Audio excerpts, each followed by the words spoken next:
ตลาดแรงพี่น้องตลาดแรงตลาดใบพัดสกลนครครับผลไม้หลากหลาย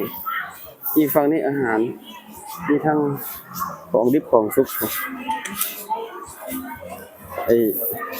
มีทั้งเฮ็ดทั้งหยังอาหารก็ดีไม่ได้มีอย่างเดียวมะพร้าวก็มีเลยลองกองก็มีลองกองเลยเนี่ย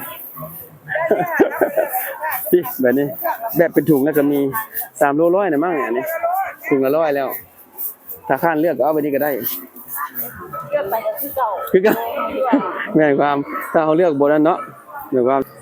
อันนี้สกายมันคือสับปะรดผู้แลท่านทุนบ่เนี่ยในรุ่นนี้หน่อยน้อยครับแซ่บหวานได้แบบนี้เนาะของผู้แลน่ะเนาะนี่นะโอ้ตายลุดมือเนาะนี่เงาะก็ดีประเดี๋ยวไว้ให้เป็นถุงนะถุงละ100มาเงาะก็ดีเนาะโอ้ลูกงามๆเอ้าลุดมือไปซื้อยามไหนข่อยนี่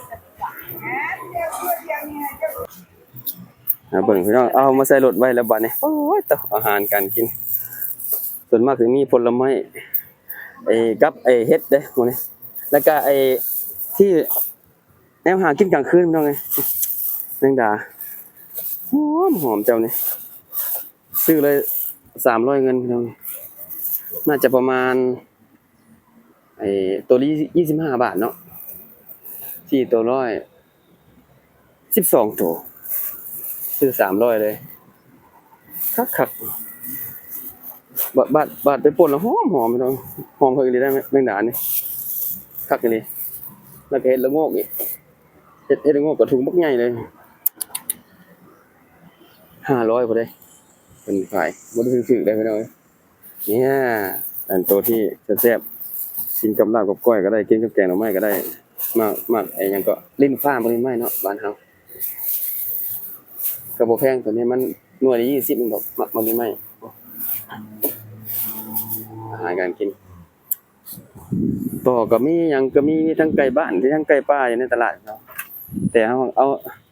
เท่าที่เฮาสิกินได้มันสิจังหน่อยมันสิเผื่อได้กินมันสิลืมอยากกินน้ำใหม่เนาะมันสิบ่อยากอันนั้นเนาะเดี๋ยวมันสิเน่าก่อน โอเคครับ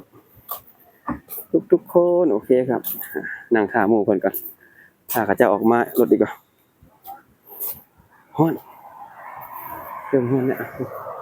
ตลาดใบพัดสกลนครเนาะตลาดแรงตลาดบ่ายตลาดสดเทศบาลใบพัดสกลนครเนาะมีทุกมื้ออยู่นี่ใครได้หยังมาเอาเลยพี่น้องมีทุกรูปแบบมาอย่างอันนี้โอ้หมักอันนั้นเนาะนึกว่าหมักกอเหมือนเนาะอะไรแท้กะกะเหล้าพี่น้องนึกว่าหมักกอหมักอันนั้นที่เขาเจ้ากินในมัน